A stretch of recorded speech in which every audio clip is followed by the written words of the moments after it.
கல்வியில் சிறந்த தமிழ்நாடு, கவி கம்பன் பிறந்த தமிழ்நாடு அப்படின்னு சொல்லி நம்ம முதலமைச்சர் சொல்லிகிட்டே இருக்காங்க. ஆனால் இப்போல்லாம் இந்த 5 வருஷத்துலேயும் திமுக ஆட்சியில் கஞ்சா நிறைந்த தமிழ்நாடாக தான் இன்றைக்கி, ஒரு போதைப் பொருட்கள் மிகுந்த மாநிலமாக, தற்கொலைகள் அதிகமாக நடைபெறுகின்ற மாநிலமாக இன்றைக்கி தமிழ்நாடு இருந்து கொண்டிருக்கிறது. ஆட்சிக்கு வருவதற்கு முன்னால் 525 தேர்தல் வாக்குறுதிகள் சொன்னாங்க. எல்லாமே பொய்யான வாக்குறுதிகளை சொல்லி தான் ஆட்சிக்கு வந்தாங்க. 1000 ரூபாய் தருவான்னு சொன்னாங்க. 2 வருஷம் கழித்து தான் 1000 ரூபா கொடுத்தாங்க. போன வருஷம் பொங்கலுக்கு ரூபா கொடுக்கல, அதுக்கு முந்தின வருஷம் பொங்கலுக்கு ரூபா கொடுக்கல. இப்போ தேர்தலை சந்திக்க இருக்கனால பொங்கலுக்கு எல்லாம் வீட்டுக்கு வீடு 3000 ரூபா கொடுத்துருக்காங்க. தேர்தல் நெருங்கிட்டு இருக்கனால இன்றைக்கி எல்லா மாவட்டங்களில் இன்றைக்கி திமுகவினர் ஓட்டுக்கு 2000 ரூபா கொடுப்பதற்காக ஒவ்வொரு மாவட்டத்திலும் ஒவ்வொரு தொகுதியிலும் 20 கோடி ரூபா எல்லா இடங்களுக்கும் இன்றைக்கி வந்திருக்கிறது.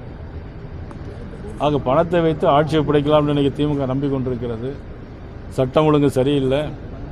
சிவகங்கையில் காவல் நிலையத்தில் அடித்து கொண்ட அஜித்குமாருக்கு நியாயம் கிடைக்கவில்லை. சாத்தாங்குளத்தில் நடந்த இரட்டை கொலைக்கு அன்றைக்கு தமிழ்நாடு முழுவதும் போராட்டம் நடத்தினாங்க. இன்றைக்கி இவருடைய ஆட்சி காலத்தில் இன்றைக்கி 33 காவல் நிலைய மரணங்கள் நடந்திருக்கிறது. ஆனால் இதையெல்லாம் மறைப்பதற்காக வால் போஸ்ட் அடித்து டப்பா இன்ஜின் முட்டை அப்படின்லாம் போட்டுட்ருக்காங்க. ஆனால் இன்றைக்கி இந்த ஆட்சியில் முட்டையாக இருக்கிறது, சீரோவாக இருக்கிறது சட்டம் ஒழுங்கு. ஆனால் இன்றைக்கி திறனற்ற ஒரு அரசாக, திறமையில்லாத ஒரு அரசாங்கமாக இன்றைக்கி எல்லாமே இயங்கி கொண்டிருக்கிற ஒரு சூழ்நிலையில் தான் இன்றைக்கு மீண்டும் ஜனநாயகம் மலர்வதற்கு, தமிழகத்தில் ஒவ்வொரு தமிழரும் தலை நிமிர்வதற்கு பாரத நரேந்திர மோடி அவர்கள் மதுரைக்கு வர இருக்கிற 1ஆம் தேதி வருகிறார்கள். 28ஆம் தேதி வருவதாக இருந்தது. இப்பொழுது 1ஆம் தேதி வருகை தந்து மிக பிரம்மாண்டமான அந்த கூட்டத்தில், தேசிய ஜனநாயக கூட்டத்தில், பொதுக்கூட்டத்தில் பேச இருக்கிறார்கள். நாங்கள் மதுராந்தகத்தில் மாநாடு போட்டு பொதுக்கூட்டம் போட்டோம். அது மாநாடு போல் முடிவடைந்தது. மைல்கள் கணக்காக கார்கள் அங்கே நின்று கொண்டிருந்தது. மக்கள் வெள்ளத்தில் பாரத நரேந்திர மோடி அவர்களும், தேசிய ஜனநாயக கூட்டணியுடைய தமிழக தலைவர் அண்ணன் EPS அவர்களும், மதிப்புக்குரிய நமது ஐயா JK வாசன் அவர்கள், மதிப்புக்குரிய அண்ணன் TTV தினகரன் அவர்கள், நீதி கட்சியுடைய தலைவர் AC சண்முகம் அவர்கள், ஐக்கிய ஜனநாயக கட்சியுடைய தலைவர் பாரிவேந்தர் அவர்கள் மற்றும் அண்ணன் ஜான் பாண்டியன் உள்ளிட்ட அனைத்து கட்சிகளும், எல்லா இயக்கங்களும், எல்லா கட்சிகளும், எல்லா சமுதாய அமைப்புகளும் இன்றைக்கி தேசிய ஜனநாயக கூட்டணிக்கு ஆதரவு தந்திருக்கிறது. இந்த சூழ்நிலையில் இதெல்லாம் மறைப்பதற்காக, திராவிட முன்னேற்ற கழக அரசு செய்த ஊழல்களை மறைப்பதற்காக என்ன சொல்கிறாங்கன்னா, மத்திய அரசு ஒன்றுமே செய்யலை, பட்ஜெட் போடலை அப்படின்னு. ஆனால் 40,000 கோடி ரூபாய்க்கு செமிகண்டக்டர். ஆனால் இவங்கெல்லாம் பட்ஜெட் போடுறாங்க.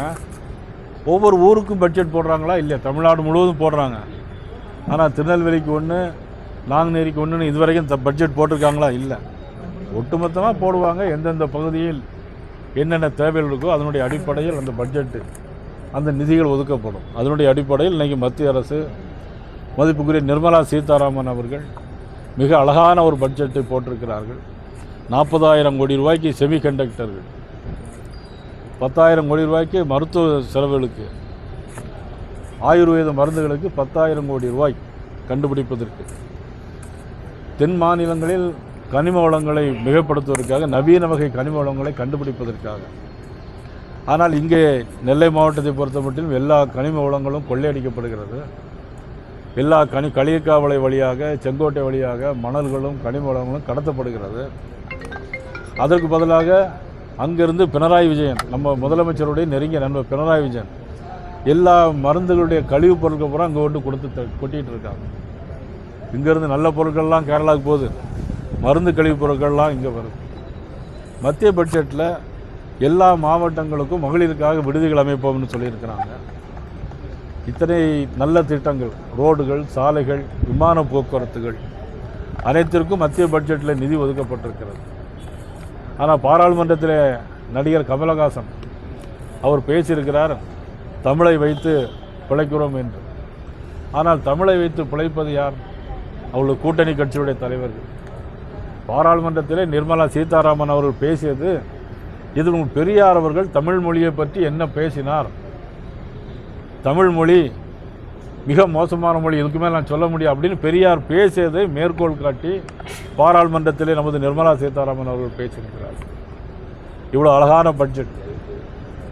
உலகத்திலே இந்தியா 4வது பொருளாதாரத்தில் இருக்கக்கூடிய அளவிற்கு இன்றைக்கி நாட்டை உயர்த்தி காட்டிய மிகப்பெரிய மனிதர். நமது நாட்டு இந்துக்கள் குறிவைத்து தாக்கப்பட்டார்கள் காஷ்மீரில். அதற்கு பதிலாக சிந்தூர் ஆபரேஷனை பாகிஸ்தானுடைய லாகூரில் போய் நடத்தி காட்டிய மாபெரும் தலைவர் நரேந்திர மோடி அவர்கள். அவர்களை பார்த்து இன்றைக்கி வேறு விதமாக பேசக்கூடிய திறமையற்ற தமிழக அரசு நிர்வாகத்தை உண்மையிலே நான் வன்மையாக கண்டிக்கிறேன். இருந்தது இப்பொழுது 1ஆம் தேதி மதுரையிலே பேச இருக்கிறார்கள். இன்னும் பாரதிய ஜனதா கட்சி மட்டுமல்ல, ஏதோ சிறுபான்மையினருக்கு எதிராக இருப்பதாக ஒரு குற்றச்சாட்டு வேற சொல்லிக்கொண்டே, ஒரு பொய் குற்றச்சாட்டு. ஆனால் எங்களுடைய மாநில தலைவர், இன்றைக்கி சிறுபான்மை மாநில தலைவர் ஜான்சன்கே, இவர் ஜான்சன் சிறுபான்மையுடைய மாநில தலைவர், திருநெல்வேலியில் கூட சிறுபான்மையுடைய மாநில மாநாட்டை கூட நடத்த இருக்கிறார்கள். எங்களுக்கு என்று எந்த விதமான பாகுபாடு, எந்த பேதமும் எங்களுக்கு கிடையாது. எல்லோரும் ஒன்றே குலம் ஒருவனே தேர்ந்த வழியில் தான் பாரதிய ஜனதா கட்சி. இதில் 11 வருஷம் ஆட்சி பிரைம் மினிஸ்டர். எந்த சிறுபான்மையினருக்கு எந்த சிறு பாதிப்பு கூட கிடையாது. ஆனால் எல்லோருக்கும் சமமான முறையில், எல்லோருக்கும் எல்லாம், அனைவருக்கும் அனைத்துங்கிற முறையில் தான் பாரதிய ஜனதா கட்சியினுடைய ஆட்சி நடைபெற்றுக் கொண்டிருக்கு. அவர் வரி ஏய்ப்பு செய்திருக்கிறாருன்னு நீதிமன்றம் சொல்லியிருக்கு. அதை போய் நம்ம எப்படி தப்புன்னு சொல்ல முடியுமா? ஊழல் செய்ய மாட்டேன்னு சொல்லிட்டு இருந்தாரு. இப்போ அவர் வரி ஏய்ப்பு செய்து உறுதிப்படுத்தியிருக்காங்க. இப்போ தான் ஒன்று ஆரம்பிச்சிருக்கு. இப்போ தான் விசில் அடிக்க ஆரம்பிச்சிருக்கு. அது பிறகு ட்ரம் எல்லாம் சேர்ந்து அடிப்போம், எல்லாம் சேர்ந்து. அதாவது என்னென்னா, இவங்க செஞ்ச தவறையெல்லாம் மறைக்கிறது இருக்கு. இப்போ 3000 கோடி ரூபாய்க்கு டெண்டர் விட்டுருக்காங்க. இப்போ அவசரம். அதில் 450 கோடி ரூபா இன்றைக்கி அவர்களுக்கு கமிஷன் வர இருக்குது. இதையெல்லாம் மறைப்பதற்காக கஞ்சா, போதைப் பொருள், 11ஆவது கிளாஸ் படிக்கிற பையன் பையில் கஞ்சா எடுத்துகிட்டு போகிறான் ஸ்கூலுக்கு, பீர் பாட்டில் எடுத்துகிட்டு போகிறான். யாருடைய ஆட்சியில்? முதலமைச்சருடைய ஆட்சியில். ஆனால் இவங்க சொல்கிறாங்க முட்டை அப்படிங்கிறாங்க. நான் சொல்கிறேன், இவங்களுடைய ஆட்சி தான் முட்டை. இவங்க மக்களுக்கு கொடுத்தது முட்டை 0. ஆனால் மக்கள் இவங்க திருப்பி கொடுக்க போகுது இதே முட்டையை 2026 தேர்தலில் திருப்பி கொடுக்க போகிறாங்க. எய்ம்ஸ் மருத்துவமனையில் எல்லா பணிகளும் நிறைவடைந்த சூழ்நிலை இருக்கிறது. நான் அதை போய் ஆய்வு பண்ண இருக்கிறேன். இன்னும் ஒரு 2 தினங்கள் ஆய்வு பண்ணி பார்த்த பிறகு பணிகள் முடிவடைந்து இருந்தால் பிரைம் மினிஸ்டர் அவர்கள் அதை திறப்பார். அங்கே எய்ம்ஸ் மட்டுமல்ல, இன்றைக்கி திருநெல்வேலியில் இருக்கக்கூடிய பாளையங்கோட்டை மருத்துவமனையில், அரசு கல்லூரி மருத்துவமனையில் இருக்கக்கூடிய எல்லா கட்டிடங்களுமே மத்திய அரசு. ஏற்கனவே 110 கோடி ரூபாய்க்கு மல்டி ஸ்பெஷாலிட்டி ஹாஸ்பிட்டல், அதுபோல் 70 கோடி ரூபாய்க்கு எல்லாமே மத்திய அரசு திட்டம். ஆனால் இன்றைக்கி ஒன்றுமே செய்யலை மத்திய அரசு அப்படின்னு சொல்லிட்டு இருக்காங்க. கண்டிப்பாக வருவாங்க.